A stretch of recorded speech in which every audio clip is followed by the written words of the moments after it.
అనంత కరుణామయుడు, అపార కృపాశీలుడు అయిన అల్లాహ్ పేరుతో ప్రారంభిస్తున్నాను. నిశ్చయముగా సాఫల్యం పొందే విశ్వాసులు తమ నమాజులో వినమ్రతను పాటిస్తారు. వ్యర్థ విషయాల జోలికి పోరు. జకాత్ విధానాన్ని ఆచరిస్తారు. తమ మర్మాంగాలను పరిరక్షించుకుంటారు. తమ భార్యల, తమ అధీనంలో ఉన్న స్త్రీల విషయంలో తప్ప. వీరి విషయంలో పరిరక్షించుకోని పక్షంలో వారు నిందార్హులు కారు. అయితే ఎవరైనా దీనిని మించి కోరుకుంటే వారే అత్యాచారం చేసేవారు తమ అమానతులకు, తమ వాగ్దానాలకు కట్టుబడి ఉంటారు. తమ నమాజులను శ్రద్ధగా కాపాడుకుంటారు. వారే స్వర్గాన్ని వారసత్వంగా పొందేవారు. అందులో వారు శాశ్వతంగా ఉంటారు. మేము మానవుణ్ణి మట్టి యొక్క సారంతో సృష్టించాము, తరువాత అతనిని ఒక సురక్షితమైన స్థానంలో పడే బిందువుగా మార్చాము. ఆ తరువాత ఈ బిందువుకు ముద్ద ఆకారాన్ని ఇచ్చాము. ఆపైన ముద్దను కండగా చేశాము. తరువాత మాంసపు కండను ఎముకలుగా చేశాము. ఆ తరువాత ఎముకలకు మాంసాన్ని తొడిగాము. ఆపైన దానిని భిన్నమైన సృష్టిగా చేసి నిలబెట్టాము. కనుక అల్లాహ్ ఎంతో శుభప్రదుడు, సృజనకారులందరిలోకెల్లా ఉత్తమ సృజనకారుడు. దాని తరువాత మీరు తప్పనిసరిగా మరణిస్తారు. మళ్ళీ ప్రళయం నాడు నిస్సందేహంగా లేపబడతారు. మీపైన మేము 7 మార్గాలను నిర్మించాము, సృష్టిక్రియను మేము ఎరుగని వారము కాము. ఆకాశం నుండి మేము సరిగ్గా లెక్క ప్రకారం ఒక ప్రత్యేక పరిమాణంలో నీటిని దింపాము. దానిని భూమిలోపల నిలువ చేశాము. మేము దానిని ఎలా కోరితే అలా మాయం చేయగలం. తరువాత ఆ నీటి ద్వారా మేము మీ కొరకు ఖర్జూరపు తోటలను, ద్రాక్ష తోటలను సృష్టించాము. ఈ తోటలలో మీ కొరకు అత్యంత రుచికరమైన పండ్లు ఉన్నాయి, వాటి ద్వారా మీరు ఉపాధిని పొందుతారు. ఇంకా మేము తూరు సీనా ప్రాంతంలో పుట్టే చెట్టును కూడా సృష్టించాము. అది నూనెను కూడా ఇస్తుంది. ఇంకా తినేవారికి కూరగా కూడా ఉపయోగపడుతుంది. నిజంగానే పశువులలో కూడా మీకు ఒక గుణపాఠం ఉంది. వాటి గర్భాలలో ఉన్న దానినుంచే మేము ఒక వస్తువును, అంటే పాలు, మీకు త్రాపుతున్నాము. మీకు వాటిలో ఇంకా ఎన్నో ఇతర లాభాలు కూడా ఉన్నాయి. వాటిని మీరు తింటారు, వాటిపైన పడవలలోనూ ఎక్కుతారు కూడా. మేము నూహ్ను అతని జాతి వారి వద్దకు పంపాము. అతను ఇలా అన్నాడు: ఓ నా జాతి ప్రజలారా, అల్లాహ్కు దాస్యం చేయండి. ఆయన తప్ప మీకు ఆరాధ్య దైవమెవ్వడూ లేడు. కాబట్టి మీరు ఆయనకు భయపడరా? విశ్వసించటానికి తిరస్కరించిన అతని జాతిలోని సర్దారులు ఇలా అనసాగారు: ఈ వ్యక్తి మీ వంటి ఒక మానవుడే తప్ప మరేమీ కాడు. మీపై ఆధిక్యత సాధించటం ఇతని అభిమతం. అల్లాహ్ గనుక పంపదలిస్తే దైవదూతలను పంపి ఉండేవాడు. మానవులు దైవప్రవక్తలుగా వస్తారనే ఈ విషయాన్ని మేము మా పెద్దల కాలాలలో కూడా ఎన్నడూ వినలేదు. ఏమీ లేదు. ఈ మనిషికి కొంచెం పిచ్చి పట్టింది. ఇంకా కొంతకాలం వేచి చూడండి, బహుశా నయమవుతుందేమో. నూహ్ ఇలా అన్నాడు: ప్రభూ, ఈ ప్రజలు నన్ను నిరాకరించారు, ఇక నీవే నాకు దిక్కు. మేము అతనిపైకి ఇలా వహీ పంపాము: మా పర్యవేక్షణలో, మా వహీ ప్రకారం ఒక నావను తయారు చేయి. తరువాత మా ఆజ్ఞ వచ్చినప్పుడు, పొయ్యి పొంగినప్పుడు, ప్రతి రకపు జంతుజాతి నుండి ఒక్కొక్క జంటను తీసుకుని అందులో ఎక్కు. నీ కుటుంబ సభ్యులను కూడా వెంట తీసుకునిపో. ఎవరికి వ్యతిరేకంగానైతే ఇదివరకే నిర్ణయం జరిగినదో వారిని తప్ప. దుర్మార్గుల విషయంలో నాతో ఏమీ చెప్పవద్దు, ఇక వారు మునిగిపోయేవారే. తరువాత నీవు నీ సహచరులతో పాటు నావపైకి ఎక్కినప్పుడు, దుర్మార్గుల నుండి మాకు విమోచనం కలిగించిన దేవునికి కృతజ్ఞతలు అని అను. ఇంకా, స్వామీ, నన్ను శుభప్రదమైన స్థలంలో దించు, నీవు స్థలం ఇచ్చేవారిలో ఉత్తముడవు అని పలుకు. ఈ గాథలో గొప్ప సూచనలు ఉన్నాయి. మేము ప్రజలను తప్పకుండా పరీక్షకు గురిచేస్తాము. వారి తరువాత మేము మరొక తరం వారిని లేపాము. వారి వద్దకు వారి జాతికే చెందిన ఒక ప్రవక్తను పంపాము. అతను వారికి ఇలా సందేశమిచ్చాడు: అల్లాహ్కు దాస్యం చేయండి. మీకు ఆయన తప్ప మరొక ఆరాధ్యుడెవ్వడూ లేడు. మీరు ఆయనకు భయపడరా? విశ్వసించటానికి తిరస్కరించినటువంటి, పరలోక సమావేశం అబద్ధమని నిరాకరించినటువంటి ఇహలోక జీవితంలో మేము భాగ్యవంతులుగా చేసినటువంటి అతని జాతి సర్దారులు ఇలా అనటం ప్రారంభించారు. ఈ వ్యక్తి ఏమీ కాడు, మీ వంటి ఒక మానవుడు తప్ప. మీరు తినే దాన్నే ఇతడు తింటాడు, మీరు త్రాగే దాన్నే ఇతడు త్రాగుతాడు. ఇప్పుడు మీరు గనుక మీ వంటివాడే అయిన ఒక మానవుడికి విధేయతను చూపినట్లయితే, మీరు నష్టానికే గురి అవుతారు. ఇతను మీకు తెలియజేసేదేమిటంటే, మీరు మరణించి మట్టిగా మారిపోయిన తరువాత, ఎముకల గూడుగా అయిపోయిన తరువాత, మీరు గోరీల నుండి బయటికి తీయబడతారట. అసంభవం, మీకు చేయబడే ఈ వాగ్దానం అసంభవం. ఇహలోక జీవితం తప్ప మరొక జీవితం లేనేలేదు. మనం ఇక్కడే జీవిస్తాము, ఇక్కడే మరణిస్తాము. మనం ఎంతమాత్రం తిరిగి లేపబడము. ఈ వ్యక్తి దేవుని పేరుతో కేవలం అబద్ధాలు కల్పిస్తున్నాడు. మేము అతను చెప్పేదానిని ఎన్నటికీ విశ్వసించం. దానిపై దైవ ప్రవక్త ఇలా ప్రార్థించాడు, ప్రభూ, ఈ ప్రజలు నన్ను నిరాకరించారు. ఇక దాని విషయంలో నీవే నాకు సహాయపడు.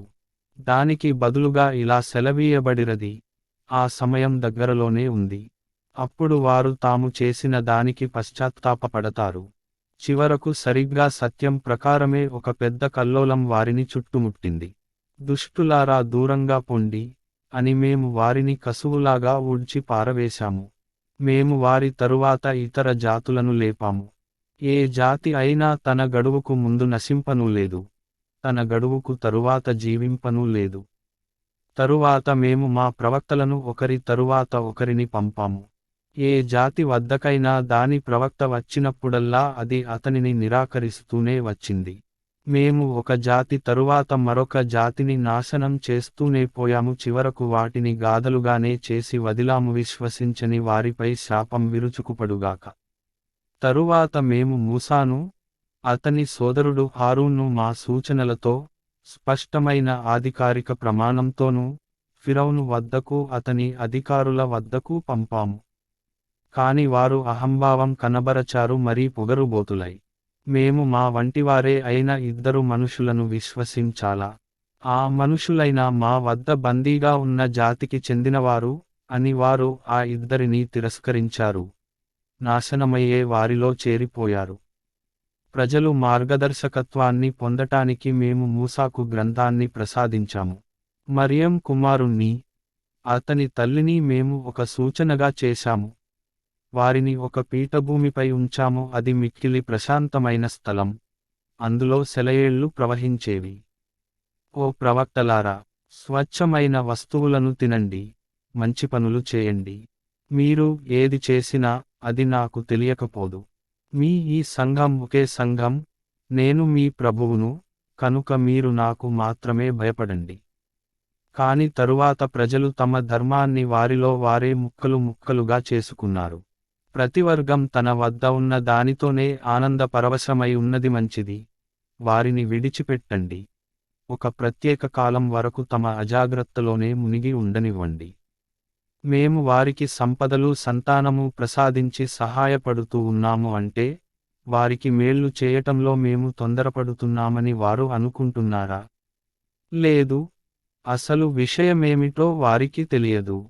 యథార్థానికి, ఎవరు తమ ప్రభువు భయం వల్ల భయపడుతూ ఉంటారో, ఎవరు తమ ప్రభువు వాక్యాలను విశ్వసిస్తారో, ఎవరు తమ ప్రభువునకు ఇతరులను భాగస్వాములుగా చేయరో, ఎవరు తాము ఇవ్వగలిగినది ఇస్తుంటారో, కాని వారి హృదయాలు తమ ప్రభువు వైపునకు మరలి పోవలసి ఉన్నది అనే భావన వల్ల వణుకుతూ ఉంటాయో, వారే మేళ్ల వైపునకు పరుగులు తీస్తారు, పోటీపడి వాటిని పొందుతారు.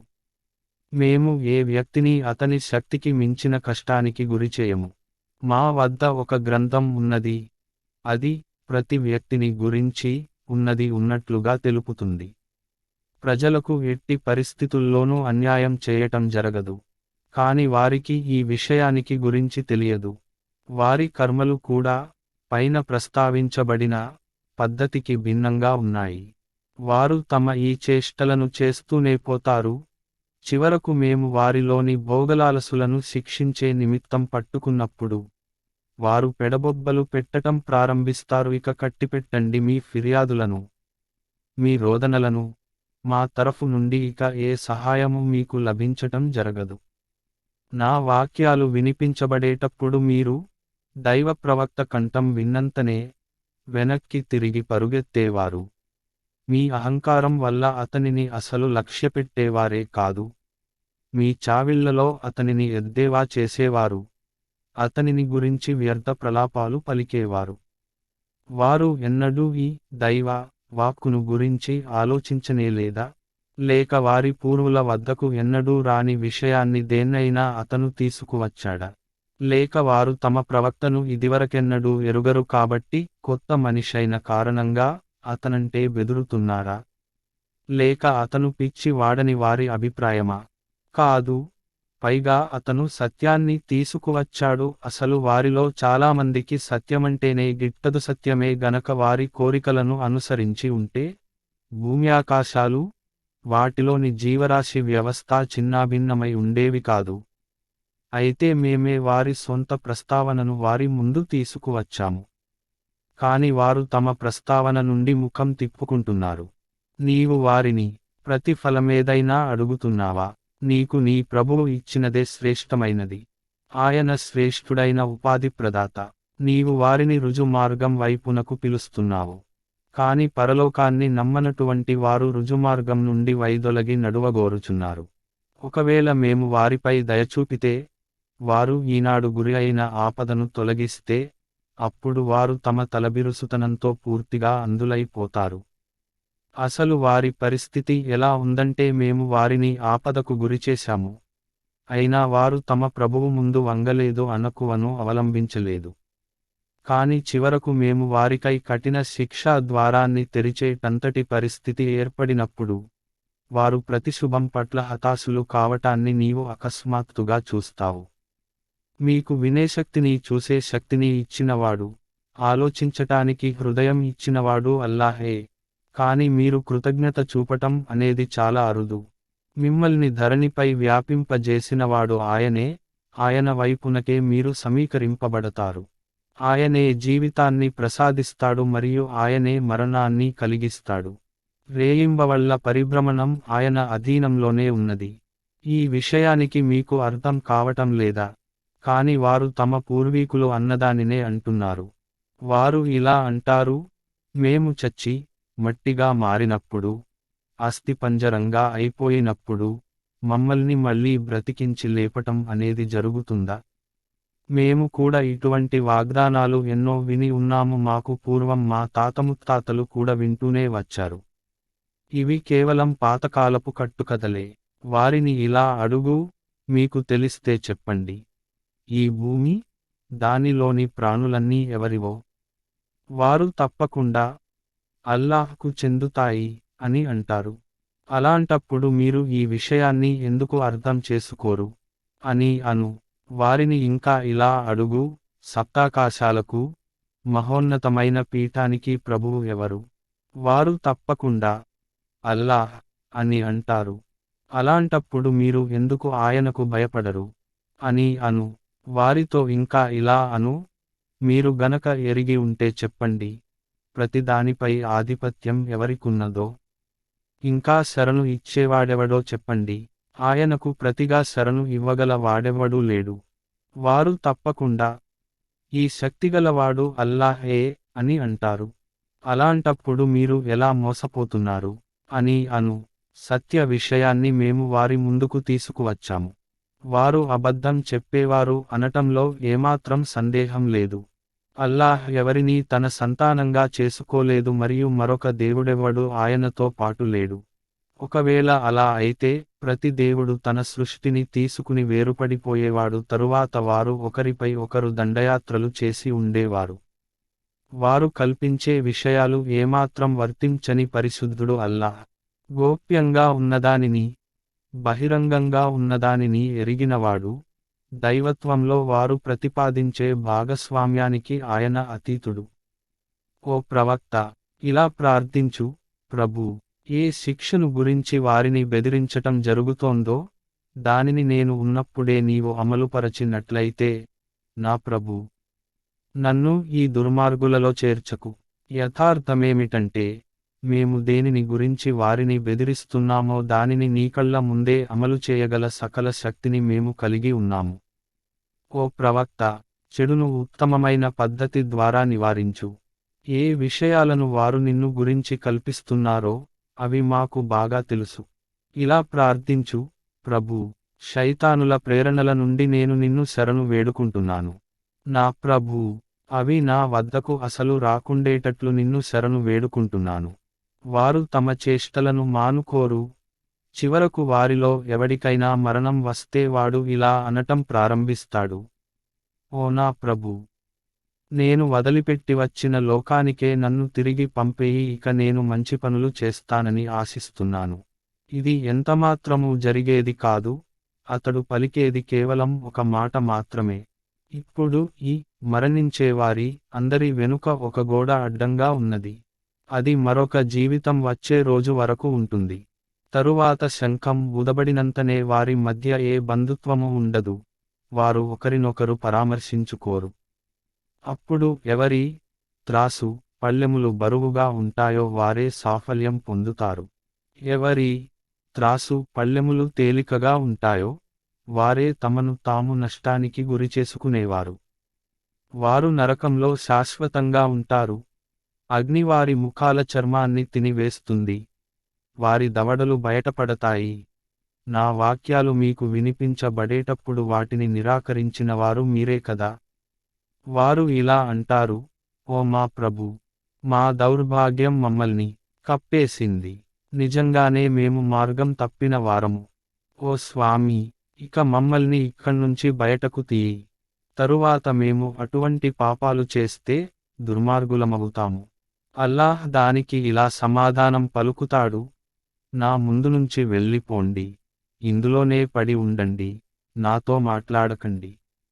నా దాసులు కొందరు: మా ప్రభూ, మేము విశ్వసించాము, మమ్మల్ని క్షమించు, మాపై దయచూపు, నీవు కరుణామయులలోకెల్లా ఉత్తమ కరుణామయుడవు అని అన్నప్పుడు వారిని పరిహసించింది మీరే కదా. చివరకు వారి పట్ల మీ మంకువైఖరి మిమ్మల్ని నేను ఒకణ్ణి ఉన్నాను అనే విషయాన్ని కూడా మరచిపోయేలా చేసింది. మీరు వారిని పరిహసిస్తూనే పోయారు. ఈనాడు నేను వారి సహనానికి ఈ ప్రతిఫలం ఇచ్చాను. వారే సఫలురు. తరువాత అల్లాహ్ వారిని ఇలా అడుగుతాడు: చెప్పండి, భూలోకంలో మీరు ఎన్ని సంవత్సరాలు ఉన్నారు? వారు: మేము ఒక రోజో లేక రోజులో కొంత భాగమో అక్కడ ఉన్నాము. లెక్కపెట్టేవారిని అడగండి అని అంటారు. ఇలా సెలవీయబడుతుంది: కొంతకాలమే ఉన్నారు కదా.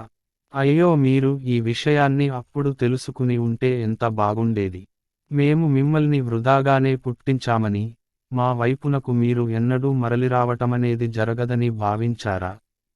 కనుక అల్లాహ్ మహోన్నతుడు, నిజమైన చక్రవర్తి. ఆయన తప్ప మరొక దేవుడు లేనేలేడు. గౌరవ పీఠానికి స్వామి.